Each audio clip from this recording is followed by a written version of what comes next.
So hi, this is Best Kennedy with Tech Sparks. I have with me today Paul Bragiel from IO Ventures. What's up?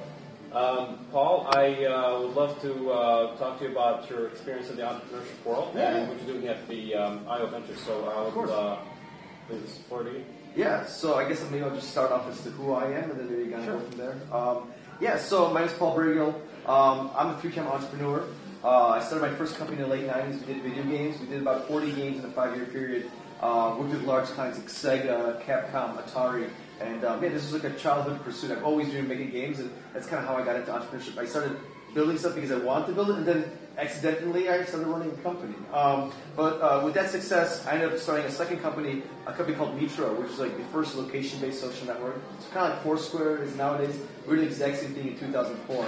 That one, unfortunately, was a big failure. It was way too early. We raised a lot of money, had a lot of hype. We're actually kind of some of the darlings here in the valley. What was that again? It's something called Meetro. No. What year? That was 2004. So 7 years way too early, right? This is Facebook had launched at the same time, and we were trying to do Facebook plus location. I mean, whatever, right? That one unfortunately didn't work out. But from the ashes of that company, and actually I'm really proud to say, all the investors from that company moved into my next company, or reinvested in my next company, a company called Lefora. And Lefora actually was a platform to help build online communities. So kind of like what Blogger or WordPress does for blogs, we did the exact same thing for forums. And we powered hundreds of thousands of forums. Anything from talking about, Manchester United to people talking about motherhood to people talking about, startup stuff. So, and I sold that company about 2 years ago, a little bit, a year and a half ago. Besides that, I've been doing a lot of kind of CEO and founder retreats and trips around the world.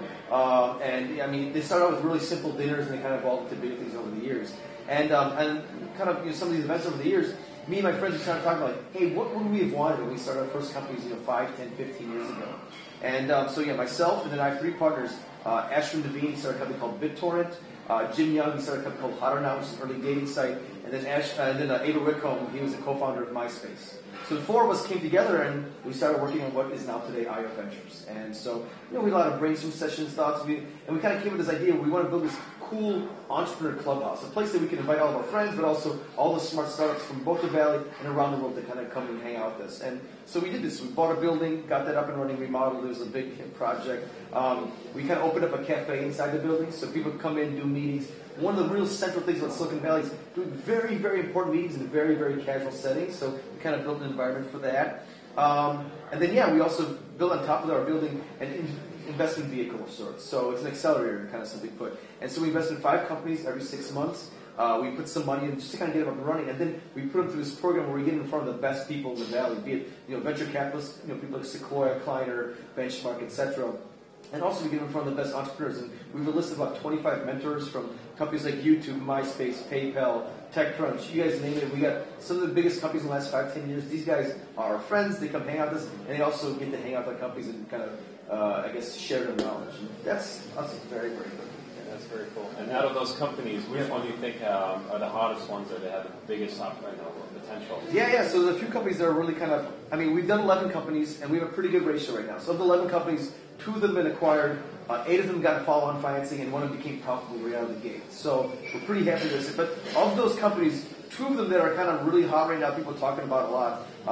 One company is called Peaceable, and they built pretty much an iPhone emulator. You can put anywhere on the web. So if you have an iPhone app, you just plop it into their viewer, and you can embed it on any website around the world. So people are using it for testing purposes, for previews, and just to kind of play this stuff. So it's actually really cool. And then another company that's doing really quite well is a company called Prepay.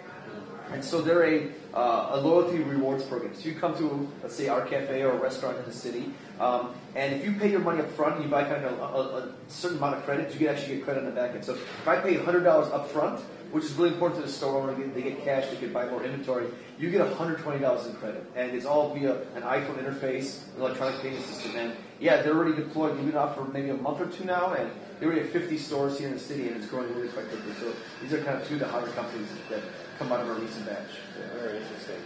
And now, as far as the IO Ventures go, do you focus on certain verticals, or is it so much wide open? Yeah, we do consumer internet, gaming, and mobile. So we don't really do too much kind of enterprise stuff.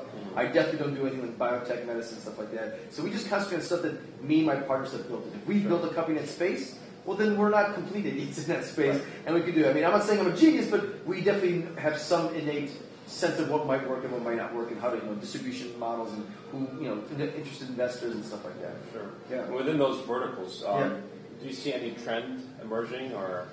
I mean, location with mobile's become it's been around for a while. I just see people using it in more and more unique ways, which is really great. Augmented reality, a lot of people are talking about that. It's, I think, maybe almost getting to the point where it's going to be decent. I love peer-to-peer type of products, and what I mean by that is like, hey, I own, I do really cool, I design cool shoes, right? Instead of trying to sell to a big store and sell to a consumer, I'm going to sell to you directly. Stuff like, let's say, like the Uber cabs, or let's say, Airbnb, or these things. These kind of peer-to-peer e-commerce models are really interesting to me as well, too. That's awesome. Yeah. And I know you've been doing a lot of traveling Yes. in different continents, different countries. Yeah. And I know you've been in some Arab countries. I've been to Qatar and I've been to Dubai. Yeah. And what's your thoughts about the entrepreneurship scene in those countries? And I mean, I think it's still pretty early. Like in Qatar, it was a pretty small scene. It was unfortunate, right? I saw that. Dubai seemed to be actually attracting a lot of. It's almost becoming kind of like they're grabbing a bunch of people from around the region. I think there was actually an incubator there that I talked to recently. So I think stuff's happening. I haven't been to the two hubs though. I heard like Jordan and Egypt are really kicking ass. So I'd love to check those out in the future. So yeah, I mean, I think entrepreneurship in general though, globally, is kind of booming. People are opening up their eyes to, hey, it's a potential opportunity to pursue it as a career versus like going to work for a large bank or telco or something like that. So I'm pretty sure in the next 5 years we'll see a lot more companies coming out of the region and just the world in general. So yeah. Absolutely. Well, thank you for having us today. My pleasure. It was a pleasure being here and talking to you. Cool, man. Yeah, my pleasure. Hopefully see you guys soon. Bye. Thank you. Cool.